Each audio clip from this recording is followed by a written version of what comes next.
हम लोग श्रीमद् भागवतम के तीसरे स्कंद के 5वें अध्याय के 37 और संभव होगा तो 38 श्लोक को देखेंगे। 37 में बहुत सीधी सी बात बताई जा रही है।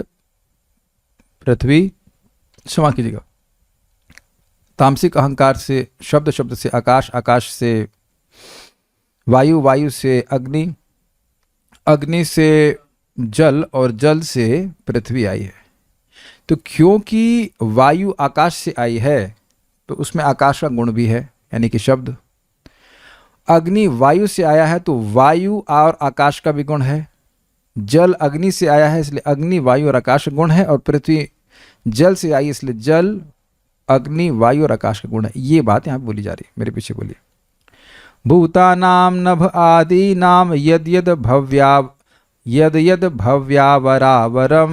भूतानां नभ आदीनां यद् भव्यावरावरम् तेषां परानुसंसर्गाद् यथा संख्यम गुणान् विदुः।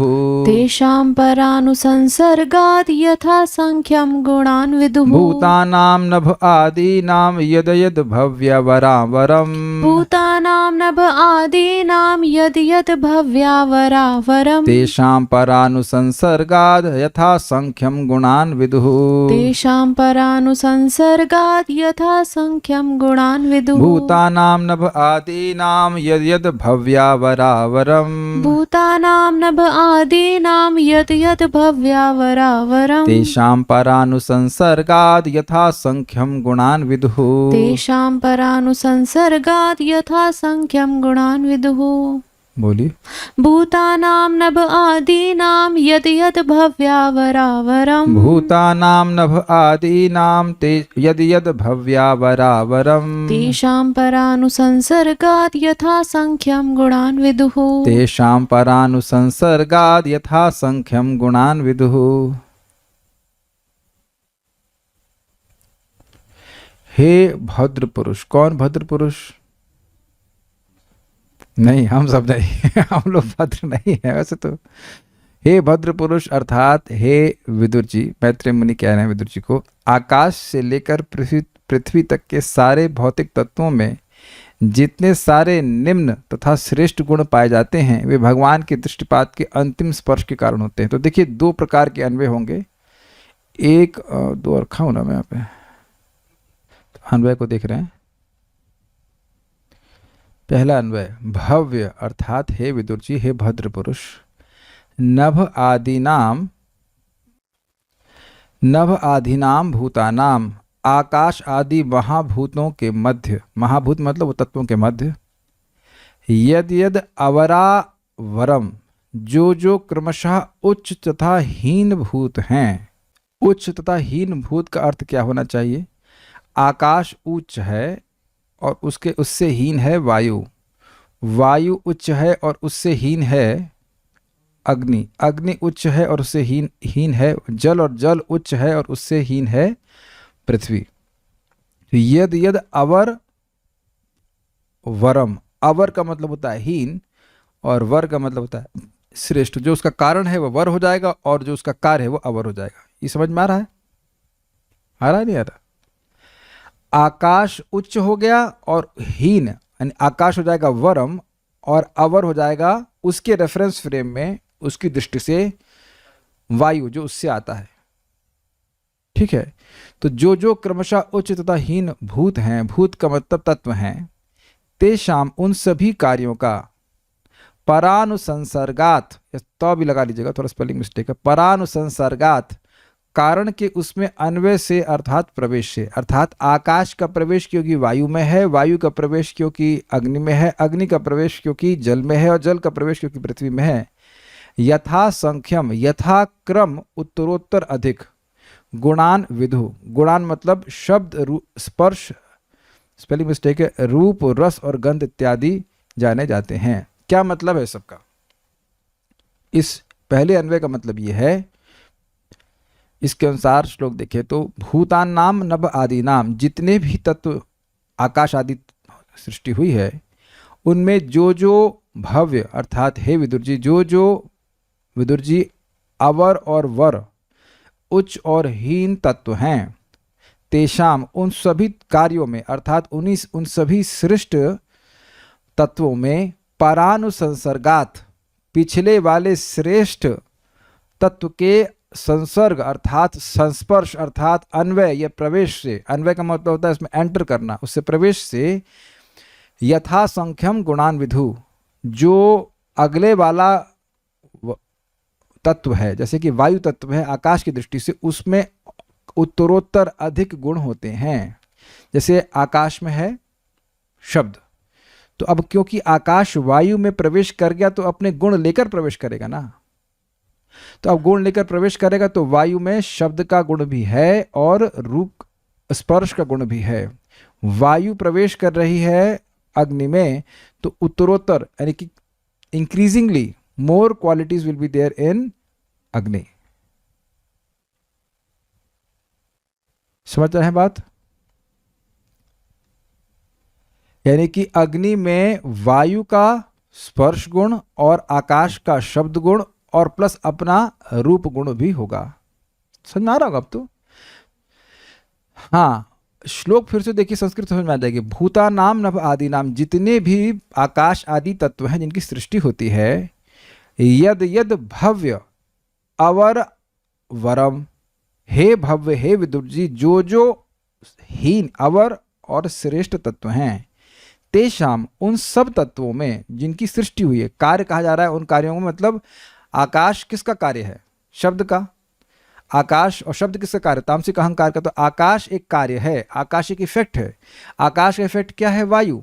वायु का इफेक्ट है अग्नि। मतलब जंप कर रहा हूं, वैसे तो सीक्वेंस तो ये कि शब्द से आकाश, आकाश से स्पर्श, स्पर्श से वायु, वायु से रूप, रूप से अग्नि, अग्नि से रस, रस से जल, जल से गंध, गंध से पृथ्वी, ये भी है। लेकिन सब कार्यों में जो भी भूत हैं, भूतों की बात कर रहे हैं, तन्मात्राओं की बात नहीं कर रहे हैं, तन्मात्राओं की बात नहीं कर रहे हैं, गुणों की बात नहीं कर रहे हैं। वह तो गुण है, जो कार्य हैं वो हैं तत्व, भौतिक तत्व। वो जो भी भौतिक तत्व सृष्टि हो रही, उसमें पिछले वाले भौतिक तत्व का परानुसर्गा, पर का मतलब उससे परे जो है, उससे पहले वाला जो तत्व है, उसके संसर्ग, उसके स्पर्श से, उसके प्रवेश से। संसर्ग का मतलब है सम्यक सर्ग, उसमें घुसा हुआ है वो तत्व। इस कारण से यथा संख्यम, यथा क्रम, उत्तरोत्तर और अधिक गुणान विदु, गुण जाने जाते हैं। कि पृथ्वी में सारे पांचों गुण हैं, जल में 4 गुण हैं, अग्नि में 3 गुण हैं, वायु में 2 गुण हैं और आकाश में 1 गुण है। ये अर्थ। अच्छा, दूसरा अर्थ क्या है? वो दूसरा अन्वय भी देख लीजिए, जो प्रभुपाद जी ने अनुवाद किया उसके अनुसार अन्वय क्या होगा। भव्य हे विदुर, नभ आदि नाम भूतानाम, आकाश आदि महाभूतों के मध्य, यद यद अवरावरम, जो जो क्रमशः उच्च तथा हीन भूत हैं, तेषाम उन सभी कार्यों का परानुसंसर्गात, यहाँ पर का अर्थ है भगवान, परम ब्रह्म भगवान के अंतिम स्पर्श से यथा संख्यम, यथा क्रम, उत्तरोत्तर अधिक गुणान विधु, शब्द स्पर्श रूप रस गंध विधु यानी जाने जाते हैं। क्या मतलब हुआ इसका? देखिए, बाकी बातें क्लियर है। भूता नाम नभ आदि नाम अर्थात जितने भी आकाश आदि तत्व हैं, यद यद भव्य अवरावरम, उनमें जो भी उच्च और हीन भूत हैं, तेषाम उन सब कार्यों में भगवान के अंतिम स्पर्श के कारण उत्तरोत्तर अधिक गुण पाए जाते हैं। यानी कि वायु में आकाश गुण क्यों है? भगवान के स्पर्श की वजह से है। भगवान ने इच्छा करी इसलिए आकाश घुसा है वायु में, यानी इस कारण से आकाश से वायु की उत्पत्ति हुई है। अच्छा, वायु से अग्नि कैसे आ गई? भगवान की संस्पर्श से आई, भगवान के कंट्रोल से आई। अग्नि से जल कैसे आ गया? भगवान के अंतिम स्पर्श है, अर्थात भगवान की इच्छा न होती तो ये अग्नि से जल नहीं आता। भगवान के संस्पर्श से, परानुसंसर्गात मतलब भगवान, पर मतलब भगवान, परम ब्रह्म, भगवान के इच्छा से ऐसा हुआ कि अग्नि जल में परिवर्तित हुआ और जल पृथ्वी में, और उनमें उत्तरोत्तर 1 से अधिक गुण आते चले जाते हैं। ये 2 अर्थ यहाँ पे निकल गए, इसलिए 2 अन्वय यहाँ पे रखे गए हैं। उम्मीद है कि कुछ समझ पा रहे होंगे। अंतिम संस्पर्श मतलब जब तक भगवान का हाथ नहीं लगेगा ये सब होने वाला नहीं है। अग्नि ऐसा ही पड़ा रहेगा, आगे वह कुछ बढ़ने वाला नहीं है। इस बात को समझना होगा क्योंकि अगले श्लोक में यही बात आएगी कि भगवान की ये सब तत्वों की सृष्टि हो भी गई, फिर भी सृष्टि नहीं हो रही है। जैसे रोटी इधर रख दीजिए, आटा इधर रख दीजिए, जो गूंथने की मशीन है वो अलग रख दीजिए, तो क्या आप अपने आप आटा गूंथने लगता है? उसको मिक्स करने वाला एलिमेंट भी चाहिए, व्यक्ति चाहिए, एलिमेंट नहीं, भगवान चाहिए, भगवान ने क्षमा कीजिएगा, कॉन्शियस व्यक्ति चाहिए। तो वह अभी नहीं हुआ है, केवल तत्वों की सृष्टि हुई है, और उन तत्वों की सृष्टि भी भगवान के अंतिम संस्पर्श अर्थात भगवान की इच्छा से ही होता है, under his purview so to speak. श्रीधरी, भव्य अर्थात हे विदुर जी, जहां पर भाव्यम प्राट है वहां पर कार्य रूप अर्थ होगा। यद यद भाव्यम अवरावरम, देखिए संस्कृत देखिए, यद यद भव्य प्लस अवर प्लस वरम, ऐसे तोड़ सकते हैं। और इसको इसमें यहां पे अगर भव्य लेंगे तो उसका अर्थ होगा विदुर जी, ऐसे तोड़ेंगे। और अगर ऐसे होगा भव्या प्लस अवर प्लस वरम, अगर संधि जानते हैं तो भव्य प्लस अवर इज इक्वल्स टू भव्यावर, और भव्या प्लस अवर इज इक्वल्स टू भव्यावर। संस्कृत तो नहीं पढ़ी है, कुछ लोग समझ रहे हैं संधि के कुछ नियम। साधना माता जी पढ़ी है कुछ संस्कृत? नहीं पढ़ी है। अगर ओके, कुछ लोग समझ पा रहे हैं।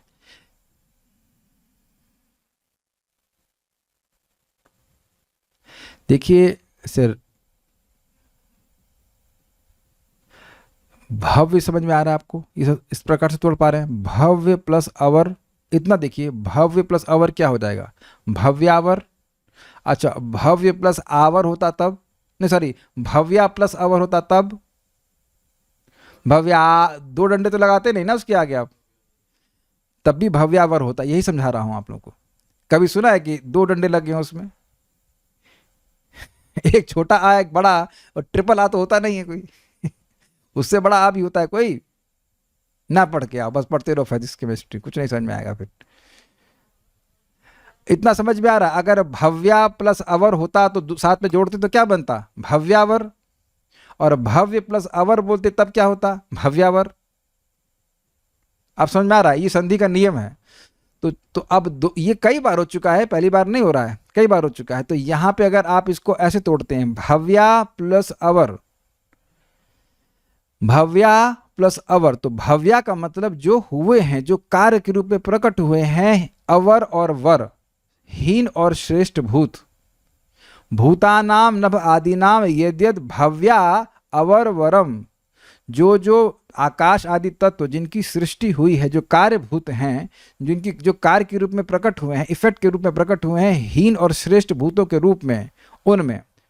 और बाकी दूसरा अर्थ क्या है? भूतानाम नभ आदिनाम यद्यद भव्य अवरावरम, हे भव्य, हे विदुर जी, जो जो आकाश आदि तत्व श्रेष्ठ और हीन है वह प्रकट हुए हैं।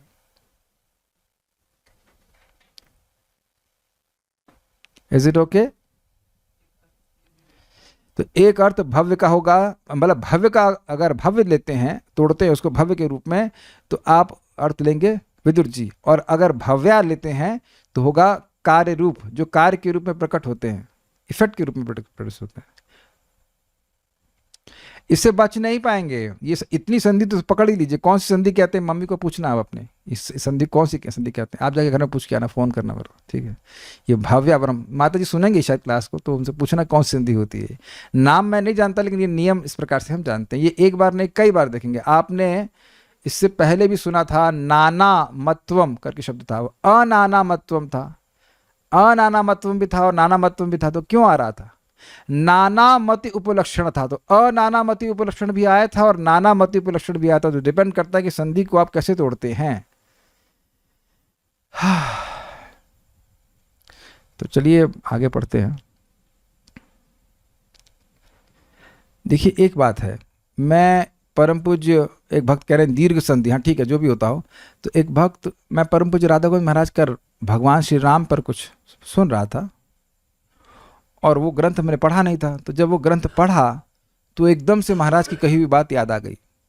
तो जो आज आप पहली बार सुन रहे हैं, वो स्वाभाविक सी बात है, कुछ अजीब सी लगेगी क्या बोल रहे हैं, लेकिन कदाचित कभी मन में इच्छा होगी, और होगी तो जरूर, क्योंकि जब कर रहे हैं तो कभी ना कभी इच्छा होगी कि भागवतम को हम अच्छे से पढ़ें, तब आपको ये बातें याद रहेंगी किस प्रकार से समझाया गया था। जो हम सुनते हैं वो बातें याद रहती हैं। तो भव्य अर्थात हे विदुर जी, और जहाँ पर भाव्यम पाठ है वहाँ पर कार्य रूप अर्थ होगा। जो पीछे पीछे के कार्य हैं उन सबों का अपने पूर्व पूर्व के भूतों से संबंध होने के कारण उत्तरोत्तर भूतों में संख्या के अनुसार अधिक अधिक गुणों को बतलाया गया है। ये क्लियर है? समझा दिया अभी। जैसे आकाश का किसी दूसरे परवर्ती भूत से संबंध नहीं है, अतएव आकाश का गुण शब्द है और कोई गुण नहीं है। वायु के गुण स्पर्श और शब्द दोनों हैं क्योंकि उसका संबंध आकाश से है। इसी तरह तेज के गुण शब्द स्पर्श और रूप तीनों हैं। इसी तरह जल के 4 गुण हैं, शब्द स्पर्श रूप और रस। पृथ्वी में 5 गुण हैं, शब्द स्पर्श रूप रस एवं, ये दोबारा आ गया, गलत हो गया, शब्द स्पर्श रूप रस एवं गंध, गंध होना चाहिए, स्पेलिंग मिस्टेक। अब बड़ी सुंदर और रोचक बात है कि ये सारे तत्व सृष्टि होने के बाद भी सृष्टि नहीं हुई।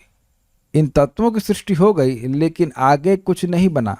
जैसे मैंने एग्जाम्पल अभी दिया था, आटा रख दिया गया है और घरों में आटा रखा ही रहता है, नमक रहता ही है, तो क्या अब अपने आप ही वो गुथने लगता है?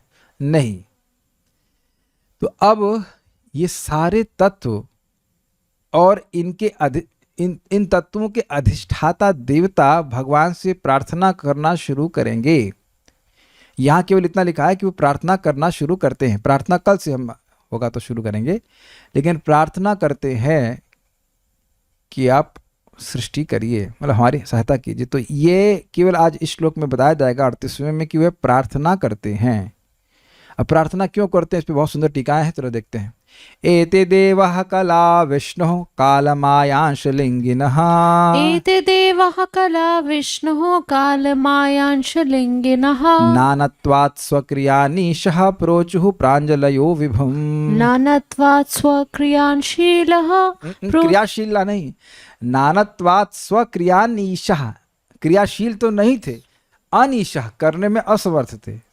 नानत्वात् स्वक्रियानीशः प्रोचुः प्राञ्जलयो विभुम्। नानात्वात् स्वक्रियानीशः प्रोचुः प्राञ्जलयो विभुम्। नानात् स्वात् नहीं, नानत्वात्, नानत्वात् स्वक्रियानीशाः प्रोचुः प्राञ्जलयो विभुम्। नानात्वात् स्वक्रियानीशः प्रोचुः प्राञ्जलयो विभुम्। एते देवः कला विष्णो कालमायांश लिंगिनः। एते देवः कला विष्णुः कालमायांश लिंगिनः। नानत्वात् स्वक्रियानीशः प्रोचुः प्राञ्जलयो विभुम्। नानात्वात् स्वक्रियानीशः प्रोचुः प्राञ्जलयो विभुम्। एते देवः कला विष्णुः कालमायांश लिंगिनः। एते देवः कला विष्णुः कालमायांश लिंगिनः। नानत्वात् स्वक्रियानीशः प्रोचुः प्राञ्जलयो विभुम्। नानात्वात् स्वक्रियानीशः प्रोचुः प्राञ्जलयो विभुम्। एते देवाः कला विष्णुः कालमायांश लिंगिनः। एते देवः कला विष्णुः कालमायांश लिंगिनः। नानत्वात् स्वक्रियानीशः प्रोचुः प्राञ्जलयो विभुम्। नानात्वात् स्वक्रियानीशः प्रोचुः प्राञ्जलयो विभुम्। कहाँ गया अन्वय अनुवाद का? हाँ, उपर्युक्त समस्त भौतिक तत्वों के नियंत्रक देव भगवान विष्णु के शक्त्याविष्ट अंश हैं। वे बहिरंगा शक्ति के अंतर्गत नित्य काल द्वारा देह धारण करते हैं और वे भगवान के अंश हैं। चूंकि उन्हें ब्रह्मांडीय दायित्वों के विभिन्न कार्य सौंपे गए थे और चूंकि वे उन्हें संपन्न करने में असमर्थ थे, अतएव उन्होंने भगवान की मनोहारी स्तुतियां निम्नलिखित प्रकार से करी। अब एक एक शब्द को समझने का प्रयास करें। काल मायांश लिंगिनः, लिंग का मतलब है यहाँ पे चिन्ह। तो काल का लिंग विकृति, काल ट्रांसफॉर्मेशन करता है। विकृति मतलब रूप खराब करना नहीं है, विकृति का मतलब है रूप में परिवर्तन करना। जनरली विकृति का मतलब सोचते हैं कि वो रूप किसी खराब कर दे, विकृत कर दे, लेकिन विकृति का केवल इतना अर्थ है कि रूप को परिवर्तित कर दिया, रूपांतरण किया। अभी तक आप सृष्टि के संबंध में देख ही रहे हैं कि काल के प्रभाव से सभी वस्तुओं का रूपांतरण हो रहा है। प्रधान से महतत्व, महतत्व से अहंकार, अहंकार से 3 प्रकार के अहंकार। तो काल का विकृति यानी कि काल का जो कार्य इफेक्ट है, विकृति, वह इन देवताओं में दिख रहा था। इनको शरीर मिले हैं देवता के, किसके प्रभाव से? काल के प्रभाव से। हम लोगों के शरीर में काल का चिन्ह है कि नहीं है? बताइए, माइक पे बताइए, माइक पे बताइए, दिख रहा है कि नहीं दिख रहा है?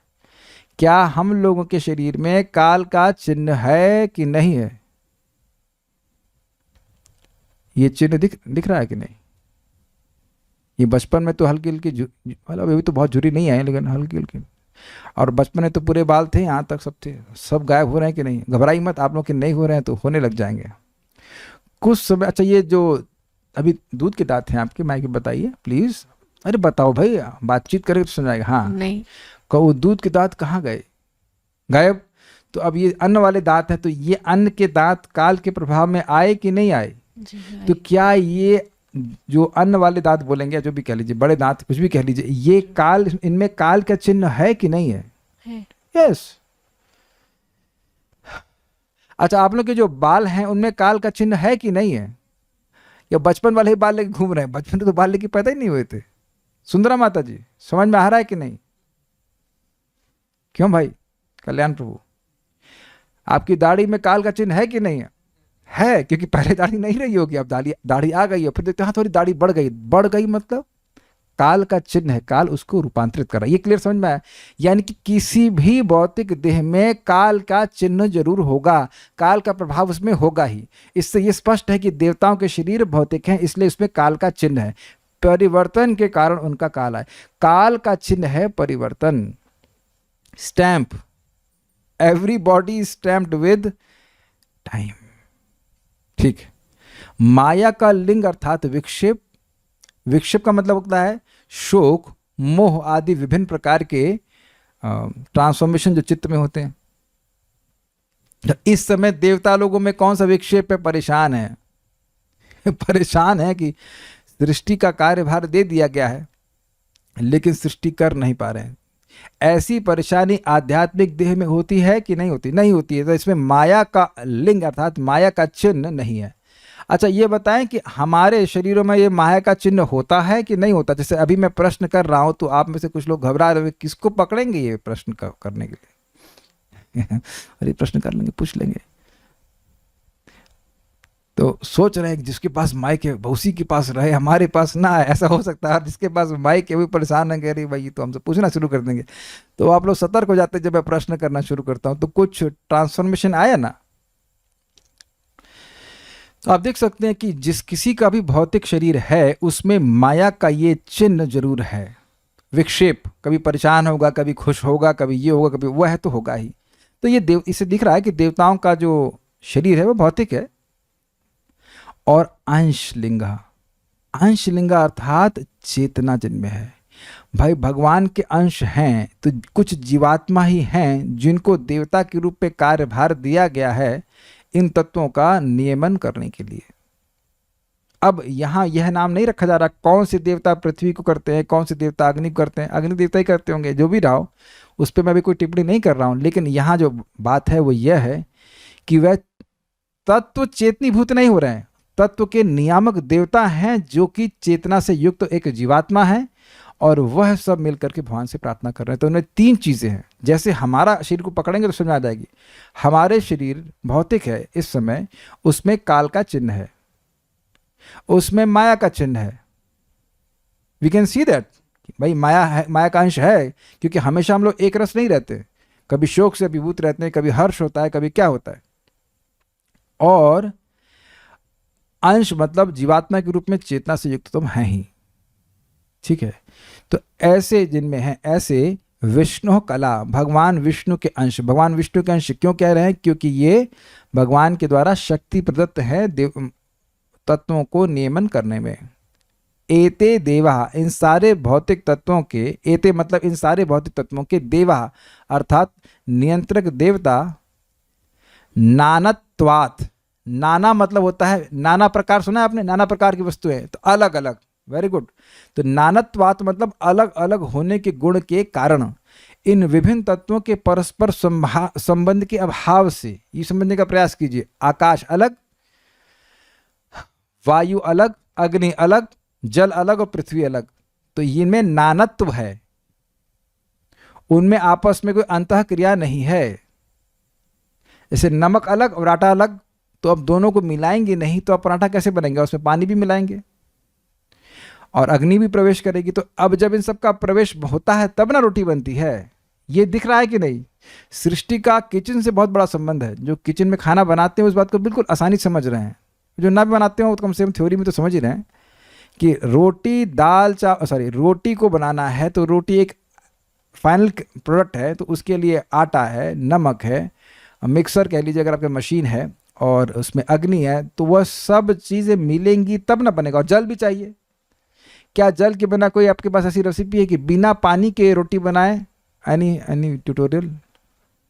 प्लीज ट्राई टू सर्च, बिना पानी की रोटी कैसे बनेगी। तो ये सब तत्व बगल में रख दीजिए, एक बाउल में आटा, एक में चावल दाल और इसमें नमक और थोड़ा सा अग्नि जलाते रहिए, तो क्या रोटी पकेगी? उत्तर है नहीं। तो अब इनके पीछे एक शक्ति चाहिए, कोई खाना बनाने वाला चाहिए। तो कह रहे कभी कुक को बुला रहे हैं, कुक की प्रशंसा कर रहे हैं भगवान की कि इनको आप मिला दीजिए। भगवान से, ब्रह्मा जी से नहीं, भगवान से प्रार्थना कर रहे हैं। स्वक्रिया अपने कार्य अर्थात ब्रह्मांड के रचना के कार्य में अन ईशा, ईशा मतलब समर्थ नियामक और अन ईशा मतलब असमर्थ, असमर्थ होने से प्रांजलय के दो अर्थ हैं। प्रांजलि मतलब अंजलि जोड़कर, हाथ जोड़कर, और प्रांजल शब्द का अर्थ होता है मनोहारी, मैग्निफिशेंट। तो इस शब्द के दो अर्थ हैं, यानी कि हाथ जोड़कर भगवान से प्रार्थना करी और मनोहारी शब्दों से भगवान से प्रार्थना करी, दो प्रकार से अर्थ होगा। तो कह रहे विभुम प्रोचु, परमेश्वर से इस प्रकार प्रार्थना करी। विभुम मतलब भगवान श्री कृष्ण से प्रार्थना करी। श्लोक बहुत अच्छा है, देखते हैं कितना समय हमारे पास है। एते देवः कला विष्णु, इन तत्वों के नियामक नियंत्रक देवता विष्णु कला, विष्णु के अंश हैं। और उनका चिन्ह क्या है देवताओं का? काल मायांश लिंगना, काल का चिन्ह है, उसमें है माया का चिन्ह है, और अंश अर्थात वह चेतना से युक्त है। जैसे इस ग्लास में कौन सा अंश नहीं है इन तीनों का? काल है और माया का भी नहीं, इसमें कोई इमोशंस नहीं है। माया मतलब उस जिस तरह से यहाँ पे माया का अंश ले रहे हैं, इसमें कोई ट्रांसफॉर्मेशन नहीं है, और अंश भी नहीं, चेतना भी नहीं, खाली काल का है। काल का प्रभाव देख रहे हैं आप, लेकिन इसमें माया का वैसा प्रभाव नहीं देख रहे जो यहाँ वर्णन किया जा रहा है। शोक मोह आदि नहीं है इसमें, और इसमें सूक्ष्म शरीर से ना यहाँ पे। ये नहीं सोच रहा है अरे मेरा तो सब कुछ खत्म हो गया, जो भी जल था मेरे पास समाप्त हो गया, ऐसा नहीं सोच सकता वो। अग्रीड। नानत्वात यानी कि तत्वों के पृथक पृथक स्वरूप में रहने के कारण स्वक्रिया, अपनी जो उनकी क्रिया थी ब्रह्मांड की रचना करना, उसमें अनीशा, अपने को असमर्थ पाने में कि हमसे नहीं हो रहा है, आटा सान नहीं पा रहे हैं, अगर ऐसा कहिए हम आटा नहीं सन रहा है। प्रोचु बोले, कैसे बोले?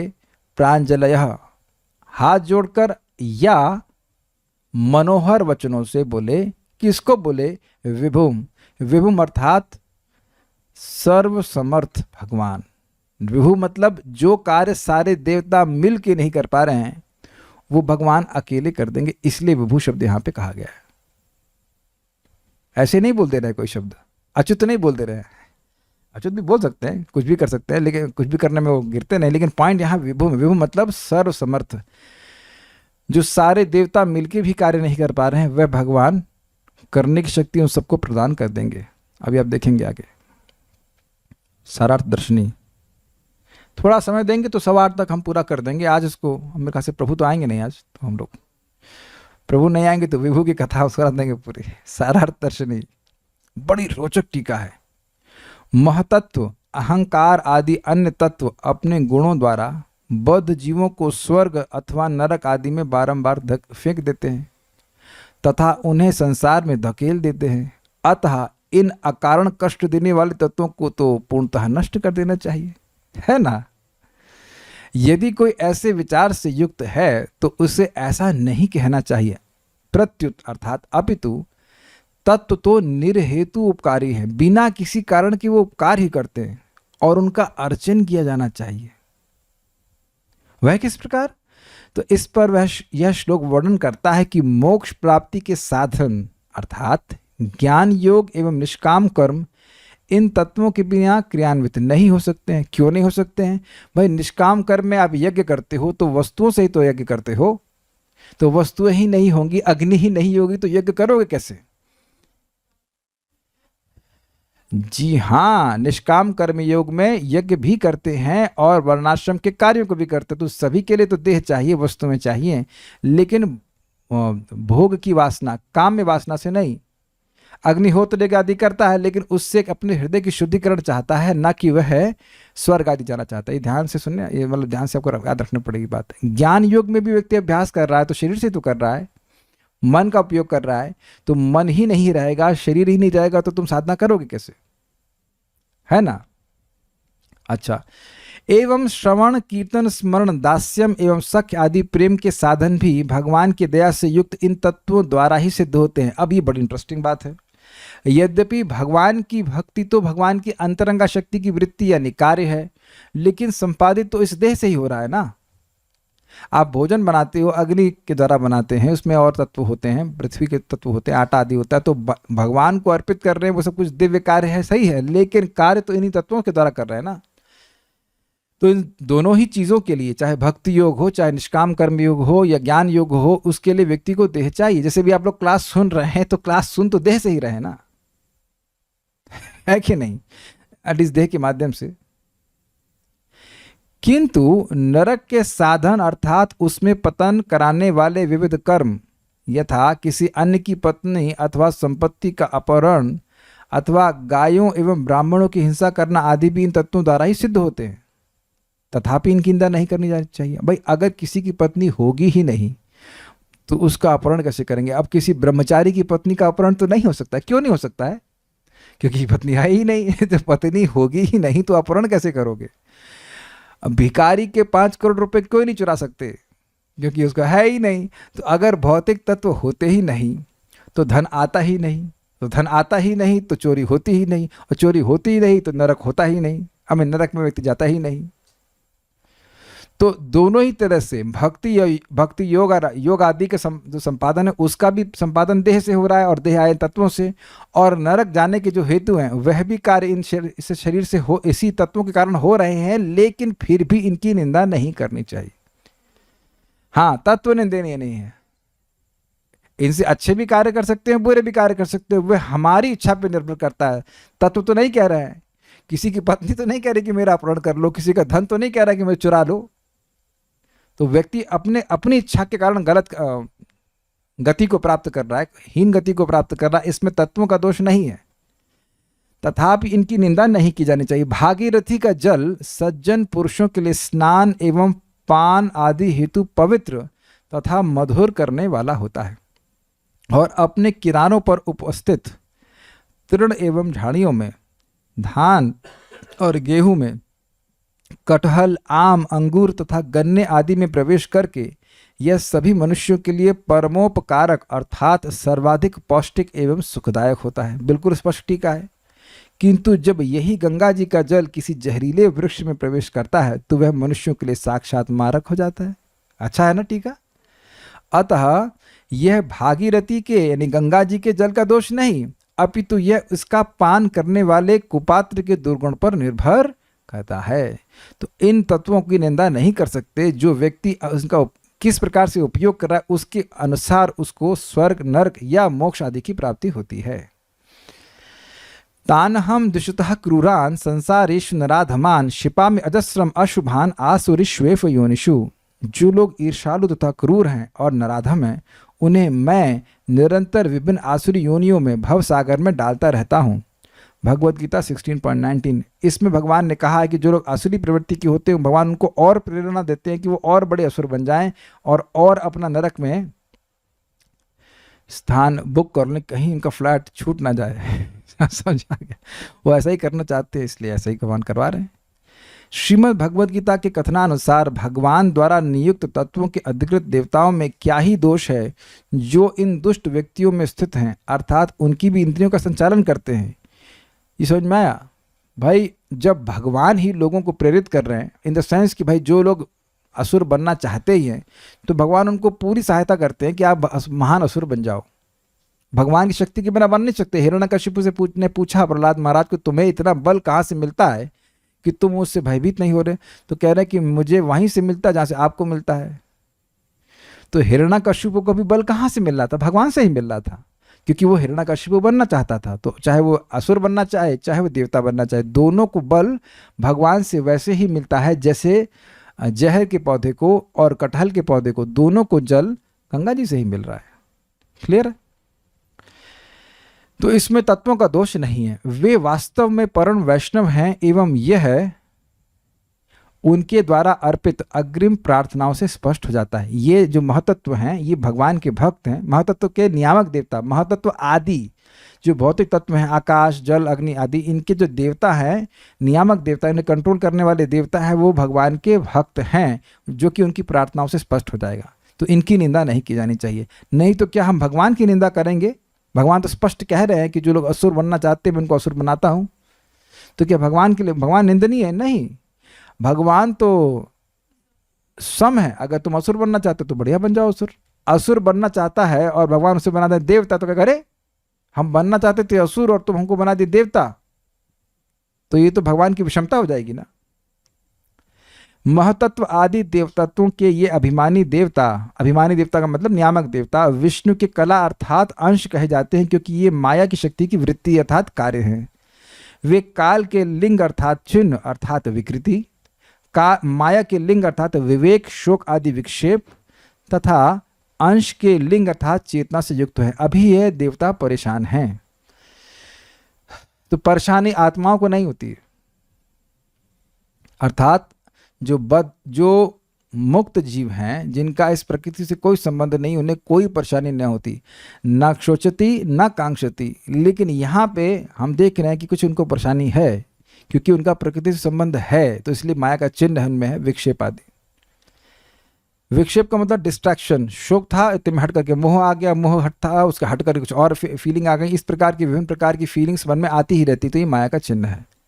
नानत्वात अर्थात परस्पर संबंध न होने के कारण भौतिक तत्व स्वक्रिया अर्थात ब्रह्मांड की रचना करने में अनीशा अर्थात असमर्थ है। अतः वे भगवान की स्तुति करने लगे। तत्पश्चात भगवान की अकल्पनीय इच्छा से उन्हें सहसा ऐसा करने के लिए समस्त इंद्रियां एवं दुह प्राप्त हो गए। इसके द्वारा यह ज्ञापित होता है कि वे पूर्णतः भगवान की इच्छा पर निर्भर हैं, अर्थात भगवान की प्रार्थना करने के लिए भी वह भगवान पर निर्भर हैं। इन भौतिक तत्वों के नियामक देवता। तात्पर्य, ब्रह्मांडीय कार्य व्यापार की व्यवस्था के लिए उच्चतर लोकों में निवास करने वाले विविध नियंत्रक देवताओं की अवधारणा काल्पनिक नहीं है, जैसा कि अल्पज्ञ व्यक्ति प्रस्तावित करते हैं। कहने का मतलब है कि यह कहना कि अग्नि की कोई नियामक देवता है, ये तो केवल एक कल्पना या मिथ मात्र है, ऐसा नहीं है। ये देवतागण भगवान विष्णु के विस्तारित अंश हैं और ये काल बहिरंगा शक्ति तथा परमेश्वर की आंशिक चेतना द्वारा देह पाते हैं। मनुष्य पशु पक्षी इत्यादि भी भगवान के अंश हैं और उनके भी विभिन्न भौतिक शरीर होते हैं, किंतु वे भौतिक मामलों के नियंत्रक देवता नहीं हैं, प्रत्युत वे ऐसे देवताओं द्वारा नियंत्रित होते हैं। ऐसा नियंत्रण निरर्थक नहीं होता, उसका प्रयोजन होता है। यह उतना ही आवश्यक है जितना कि आधुनिक राज्य के मामलों के लिए नियंत्रक विभाग होते हैं। नियंत्रित जीवों द्वारा देवताओं का तिरस्कार नहीं होना चाहिए। समझ में आ रहा है बात? जैसे यहाँ गवर्नमेंट है और विभिन्न प्रकार के डिपार्टमेंट है, उसके अंडर में लोग हैं, वो नियमित होते हैं, उसी प्रकार से भगवान की व्यवस्था है और देवता आदि उसको विभिन्न तत्वों को नियमन करते हैं। वे सभी भगवान के महान भक्त होते हैं जिन्हें विश्व के मामलों के कुछ कार्य संपन्न करने का भार सौंपा गया है। जैसे जगत में एक ऑफिसर कोई योग्य व्यक्ति होता है। यदि कोई व्यक्ति यमराज पर क्रुद्ध हो सकता है कि वह पापी आत्माओं को दंड देने का अप्रशंसित कार्य करता है, किंतु यमराज भगवान के अधिकृत भक्तों में से हैं। Is it okay? इसी तरह अन्य सारे देवता हैं। भगवत भक्त कभी भी ऐसे नियुक्त देवताओं द्वारा नियंत्रित नहीं होता। यमराज जी स्वयं कहें कि न वयम न वयः, जो भगवान का नाम बोलते हैं वह मेरे, ब्रह्मा जी और काल के भी अधीन नहीं है।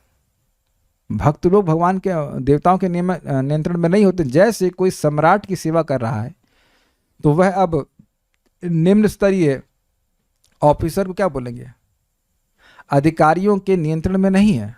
जो प्राइम मिनिस्टर में की सेवा कर रहा है या राजा की सेवा कर रहा है वह चीफ मिनिस्टर के अंडर में नहीं है। सिंपल सी बात है। भगवत भक्त कभी भी ऐसे नियुक्त देवताओं द्वारा नियंत्रित नहीं होता जो कि भगवान के सहायक के रूप में कार्य करते हैं, किंतु भक्त उनके उन उत्तरदायित्वपूर्ण पदों के कारण उनका सम्मान करता है जिन पर भगवान ने उन्हें नियुक्त किया है। आशा क्या है? आशा यह है कि वह देखता है कि यह भी योग्य भक्त हैं और इनको भगवान की सेवा के लिए यहाँ पे नियुक्त किया गया। अब एक प्रश्न है कि क्या सारे भक्तों को ऐसे नियुक्त किया जाता है? नहीं। देखिए, कुछ भक्त होते हैं जिनमें प्रकृति पर प्रभुत्व जताने की इच्छा भी होती है। तो यद्यपि वे महान भक्त हैं और इस कारण से उनको देवता की पदवी दी गई है, लेकिन फिर भी उनमें कुछ इच्छा है जगत को नियमन करने की। इस कारण से देवता बनते हैं। ऐसा नहीं कि सभी भक्तों को अब देवता ही बना दिया जाएगा। ठीक है, नेक्स्ट। साथ ही भगवत भक्त उन्हें मूर्खतावश परमेश्वर नहीं मान बैठता। क्यों भक्त मूर्ख नहीं होते हैं? क्योंकि भागवतम सुनते हैं। नहीं तो लोग सोचते हैं सभी भगवान हैं। नहीं, अगर सभी भगवान होते तो सारे भगवान मिल करके एक भगवान की पूजा क्यों कर रहे होते? यहाँ लिखा है ना शब्द अन ईशः, वह कुछ करने में समर्थ नहीं थे। और भगवान के लिए क्या शब्द है? विभुम, अर्थात जो सब कुछ करने में समर्थ है। सारे देवता मिलकर भी जो कार्य नहीं कर पा रहे हैं और सारे लोग मिलकर के पूजा कर रहे हैं भगवान की, इसका मतलब है कि भगवान वो अकेले ही सारे कार्य कर सकते हैं, करते ही हैं, जो अन्य देवता मिलकर भी नहीं कर पाते हैं। तो इस प्रकार की मूर्खता भक्त लोग नहीं करते हैं। लेकिन इसका अर्थ यह नहीं है कि हम उनका असम्मान करें। केवल मूर्ख लोग ही देवताओं को विष्णु के तुल्य मानते हैं। जैसे इस जगत में क्या हम पुलिस इंस्पेक्टर का अपमान करते हैं? नहीं करते हैं, नहीं करते, नहीं करना भी नहीं चाहिए। किसी का भी अपमान नहीं करना चाहिए। लेकिन अब पुलिस इंस्पेक्टर को आप प्राइम मिनिस्टर के बराबर भी तो नहीं कहते हो, वो भी एक प्रकार का अपमान है ना उसके प्रति। वस्तुतः वे सभी विष्णु के सेवकों के रूप में नियुक्त हैं। जो मूर्ख है उसको पूछो कि तुम कह रहे हो कि सब भगवान है, तो तुमको बताया कौन? ये कौन से शास्त्र से तुम पढ़ रही है? तो उत्तर कुछ नहीं होगा। जो कोई भी भगवान तथा देवताओं को समान स्तर पर रखता है वह पाषंडी या नास्तिक कहलाता है। यस्तु नारायणस देवम ब्रह्मरुद्रादिदेवतम समत्वेन विक्षेपः सा पाषंडी भवेत् ध्रुवम्। जो व्यक्ति भगवान नारायण के बराबर ब्रह्मा और शिवजी जैसे देवताओं को भी रखता है, तो अन्यों का तो कहना ही क्या, जो कि अन्य देवता तुमसे हीन है, तो वह भी निश्चित रूप से पाषंड ही है। उसको विश्वास नहीं है भगवान के ऊपर, भगवान की शक्ति को जानता नहीं है। इसलिए देवताओं की पूजा उन्हीं व्यक्तियों द्वारा की जाती है जो न्यूनाधिक ज्ञान योग तथा कर्म की विधियों के पालक है, अर्थात निर्विशेषवादी, ध्यानी तथा सकाम कर्मी। तो प्रश्न होगा कि भाई निर्विशेषवादी देवताओं की पूजा क्यों करते हैं? वो वस्तुतः देवताओं की पूजा नहीं करते हैं। वो 5 देवताओं को बिठा देते हैं, विष्णु, शिव जी, दुर्गा जी, गणेश जी और आदित्य सूर्य, और वो कहते हैं कि अंततोगत्वा निर्विशेष है। बस अभी आप निर्विशेष का ध्यान नहीं कर सकते तो इन पंचोपासना, इन 5 देवताओं की पूजा कीजिए। बस उनको देवता में इंटरेस्ट नहीं, टाइम बीइंग सेवा कर रहे हैं, ऐसे करते हैं। और कर्म कांड में तो अन्य देवताओं की पूजा है ही। किंतु भक्त गण एकमात्र भगवान विष्णु की पूजा करते हैं। यह पूजा किसी भौतिक लाभ के लिए नहीं होती, जिसकी कामना सारे भौतिकतावादियों द्वारा, यहाँ तक कि मोक्ष कामियों, योगियों तथा सकाम कर्मियों द्वारा भी की जाती है। भक्तगण परमेश्वर की पूजा भगवान की शुद्ध भक्ति प्राप्त करने के लिए करते हैं, तो स्पष्ट है। किंतु जिनके पास मानव जीवन के मुख्य उद्देश्य ईश प्रेम को प्राप्त करने के लिए कोई कार्यक्रम नहीं होता, उनके द्वारा भगवान नहीं पूजे जाते। This is a brilliant statement. This is a brilliant statement. जिनके पास मानव जीवन के मुख्य उद्देश्य ईश प्रेम को प्राप्त करने के लिए कोई कार्यक्रम नहीं होता। इस जगत में हम लोग कुछ कुछ उपलब्धि प्राप्त करने के लिए लगे पड़े हैं, और कोई प्रॉब्लम नहीं है, मतलब इन द सेंस कि आप अपने जीवन में कुछ उपलब्धि प्राप्त करना चाहते हैं, लेकिन देखिए उससे संतुष्टि नहीं प्राप्त होगी, उससे सुख नहीं मिलेगा। मुख्य प्रयोजन है अपने हृदय में जो भगवान के प्रति प्रेम है उसको जागृत करना। अब साइड में कुछ और इच्छाएं भी हैं या कुछ आवश्यकताएं तो उसको कर लीजिए, लेकिन मुख्य प्रोग्राम है ईश प्रेम को प्राप्त करना। एग्जाम्पल से, दृष्टांत से समझाने का प्रयास करूंगा। जैसे अब्दुल कलाम जी थे, तो क्या वो सोते थे? कल्याण प्रभु सोते थे? आपको नहीं पता, तो सोते ही होंगे, बिना सोए तो काम नहीं कर पाएंगे। खाना तो खाते ही होंगे, नहीं तो लंबा कैसे जीते। तो खा रहे थे, सो रहे थे, वॉशरूम जाते थे, स्नान करते थे, लेकिन मुख्य प्रयोजन उनके जीवन का क्या था? मिसाइल बनाना। मिसाइल तो भाई ईश प्रेम नहीं समझ में आ रहा, तो ये तो समझ में आ रहा कि उन्हें पूरा जीवन इसमें ही झोंक दिया। लेकिन और भी कुछ कुछ करते होंगे, कार में बैठते होंगे, इधर से उधर जाते होंगे, लेकिन मुख्य प्रयोजन था मिसाइल बनाना। He is a missile man. Example दे रहा हूँ मैं, बड़ाई या बुराई नहीं कर रहा हूँ, मैं खाली एग्जाम्पल दे रहा हूँ कि यह एक एग्जाम्पल है कि व्यक्ति का मुख्य प्रयोजन जीवन में क्या होता है। ये मुख्य प्रयोजन होना चाहिए, मैं ये नहीं कह रहा हूँ, एक दृष्टांत दे रहा हूँ कैसे व्यक्ति फोकस होकर के अपने जीवन के लक्ष्य को पकड़ लेता है। ऐसे लोगों ने अलग अलग अपने जीवन के लक्ष्य बना रखे हैं। कोई व्यक्ति पॉलिटिकली सफल होना चाहता है, कोई कुछ होना चाहता है, कोई कुछ होना चाहता है, लेकिन मुख्य उद्देश्य मनुष्य जीवन का है ईश प्रेम की प्राप्ति। अब जानवरों को तो कथा सुना ही नहीं सकते। Maximum they can do is take prasadam, वो भी without any awareness it's prasadam. ये प्रसाद है समझ कर नहीं खाता है। हम लोग केले लाने का प्रयास कर रहे थे, बंदरों केले खिलाए। एक दिन इससे पहले भगवान को अर्पित करते 5 मिनट के अंदर भी नहीं लगा होगा, वो केले लेके भाग गया और बाद में सॉरी भी नहीं बोला कि अरे आप, मुझे पता ही नहीं था कि ऑफर नहीं है। उसको क्या पता ऑफर है नहीं है, उसमें जहर मिला दी, तो कुछ भी नहीं पता उसको, तो बंदर है ना। जस्ट सी देयर हेल्पलेसनेस, वो कुछ नहीं कर सकते। तो मनुष्य जीवन में ही हम भगवान के बारे में सुन करके भगवान के प्रति प्रेम जागृत कर सकते। तो उसका एक प्रोग्राम होना चाहिए। जैसे आप लोगों ने घर में देखा होगा, आज क्या खाना बनाने का प्रोग्राम है, कुछ कार्यक्रम होता है, कार्यक्रम। Have you pondered over the meaning of this? क्रम मीन्स सीक्वेंस, सीक्वेंस, एक के बाद एक। कार्य मतलब कार्य, वर्क, एक के बाद एक कार्य क्रमानुसार किया जाना चाहिए जिससे भगवत प्रेम प्राप्त हो। सुबह उठें, भगवान का दर्शन करें, नाम जप करें, भगवान के बारे में, भगवान का प्रसाद पाएं, भगवान की कथा सुने, फिर तो भी अपना कुछ और कार्य करें, वह करें, शाम को फिर कथा सुने, कीर्तन करें। तो क्या ये कार्यक्रम है? आप कई बार शब्दों को ध्यान से सुनते नहीं ना, आज तक सुन रहे हैं? कभी सुने थे इस तरह से कार्यक्रम? सोचा नहीं होगा इस तरह से कार्यक्रम। तो ये कार्यों का एक क्रम है जिससे हर कार्य से भगवान का प्रेम प्राप्त होता है। प्रसाद खाने से होता है, भागवत सुनने से होता है, जप से होता है, विग्रह की सेवा होता है, एक न एक भक्ति का कार्यक्रम होता है। जनरली कार्यक्रम को हम प्रोग्राम के रूप में लेते हैं, कार्यक्रम विचार कीजिए, एक के बाद एक कार्य। तो मुख्य कार्य ये होता है।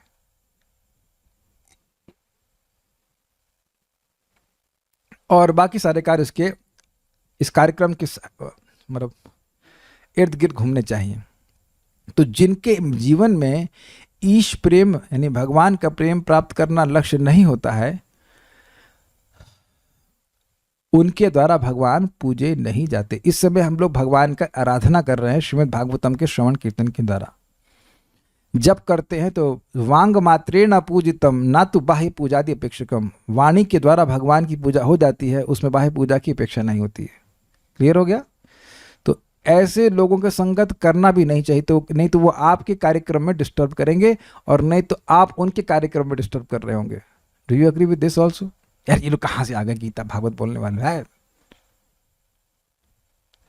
ईश्वर के साथ प्रेमपूर्ण संबंध से विमुख व्यक्ति कुछ हद तक अपने ही कर्मों द्वारा तिरस्कृत होता है। इंग्लिश क्या है इसके, ढूंढ सकते हैं? This is very nice word. I mean I would love to hear the English of this.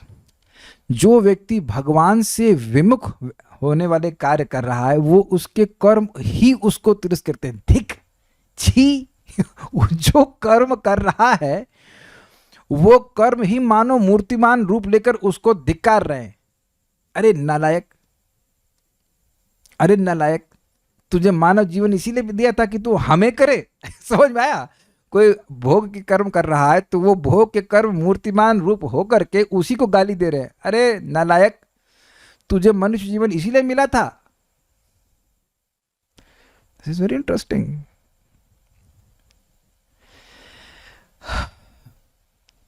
उस व्यक्ति का जन्म, उसके कार्य, उसका मन, उसकी वाणी, उसके सारे कार्य पवित्र हो जाते हैं, सफल हो जाते हैं, जिसके द्वारा वह भगवान की सेवा करता है। ये बात है। माइक पे बताइए।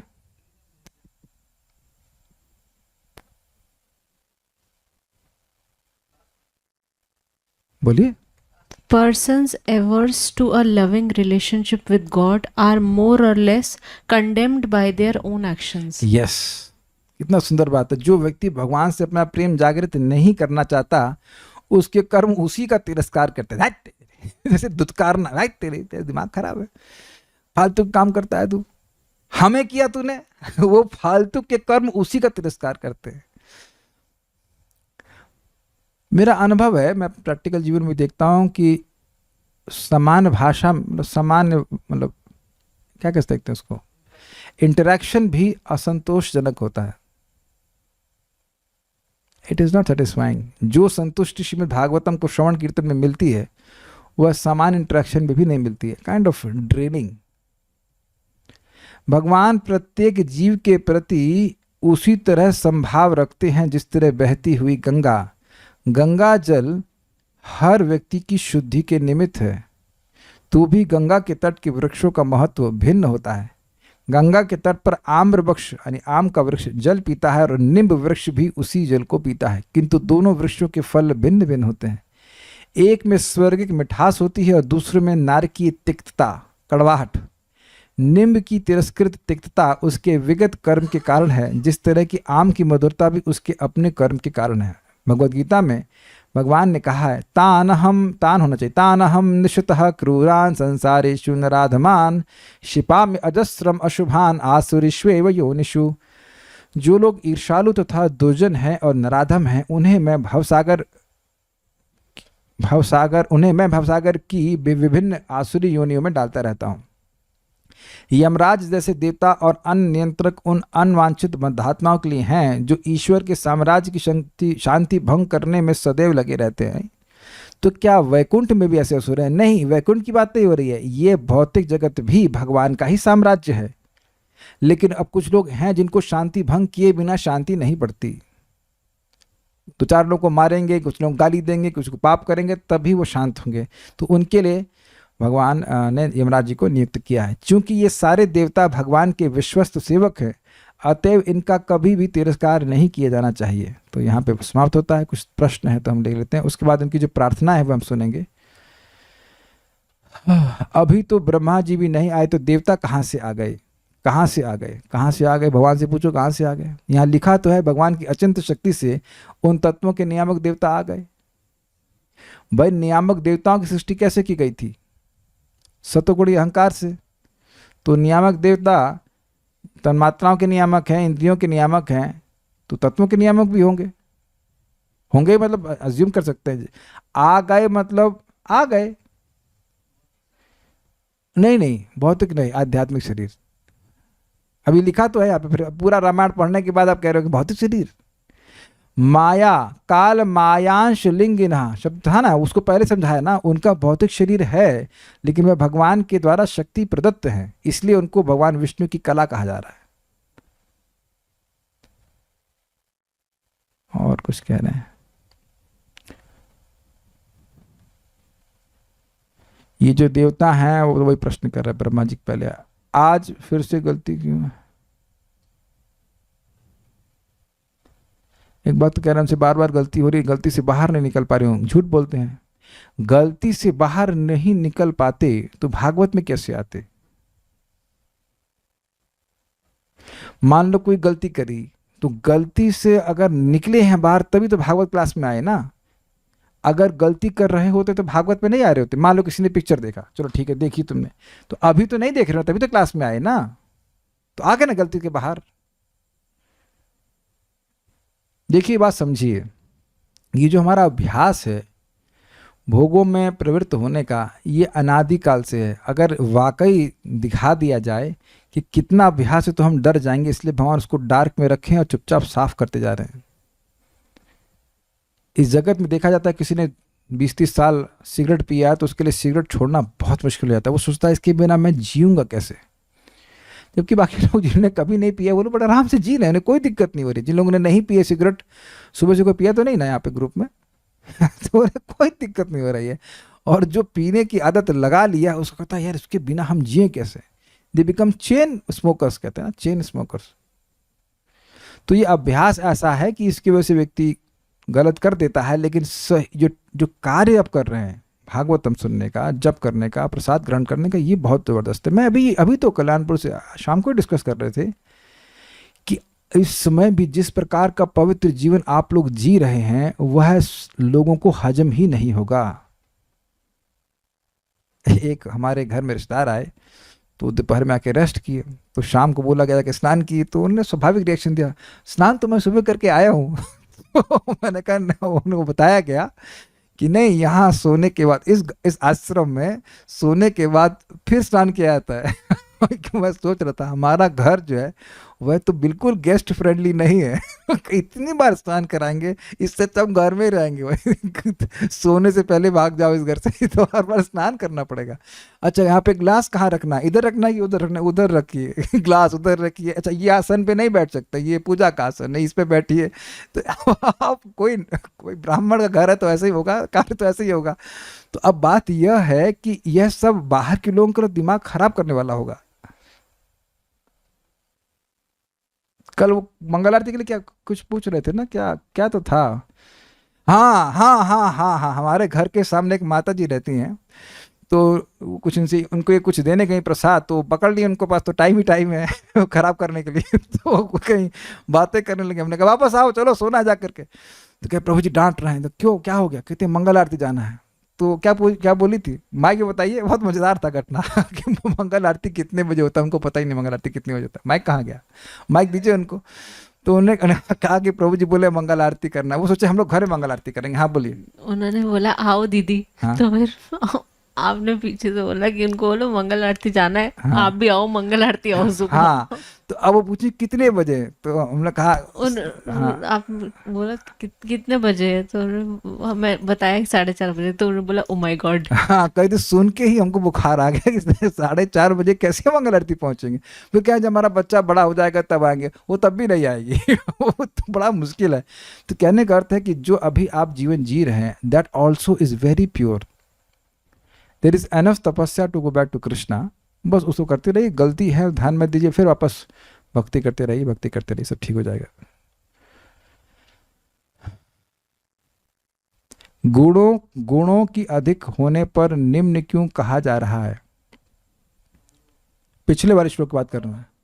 देखिए निम्न का अर्थ है केवल, अच्छा प्रश्न है कि भाई जब वायु में 2 गुण अधिक हो गए आकाश से, तो उसको निम्न क्यों कह रहे हैं। निम्न केवल इस अर्थ में कि वह बाद में सृष्टि हुई है। आकाश के बाद सृष्टि वायु की हुई, तो उस अर्थ में उसको अवर कहा जा रहा है। वर मतलब भाई वर और अवर का, वर मतलब श्रेष्ठ और अवर मतलब निम्न। तो अब आयु की दृष्टि से या सृष्टि में क्रम, सृष्टि हाँ सूक्ष्म से स्थूल भी कह सकते हैं, वेरी गुड। आकाश सूक्ष्म है और वायु उससे कम सूक्ष्म है, तो उस दृष्टि से भी आप कह सकते हैं कि ये अवर है। तो यद्यपि वायु में 2 गुण अधिक हैं, लेकिन वस्तुतः वायु में शब्द का गुण उसका नहीं है, आकाश का है। क्योंकि आकाश से वो आया है, आकाश में है, तो आकाश उसका कारण है, इसलिए श्रेष्ठ है। कारण तो कार्य से श्रेष्ठ ही होगा ना। फिर ओके, तो ये सब बातें हैं। So will stop here. उम्मीद है कि श्लोक आप लोग को अच्छा लगा होगा, और अब कल से हम लोग भगवान देवताओं की प्रार्थनाओं को सुनेंगे। मुझे प्रार्थना बड़ी अच्छी लगती है, इसमें बहुत भगवान के गुणों को विशेष रूप से बताया जाता है। Let's see what we want to hear tomorrow. Srimad Bhagavatam की जय, श्रील प्रभुपाद की जय, निताय गौर प्रेमानंदे।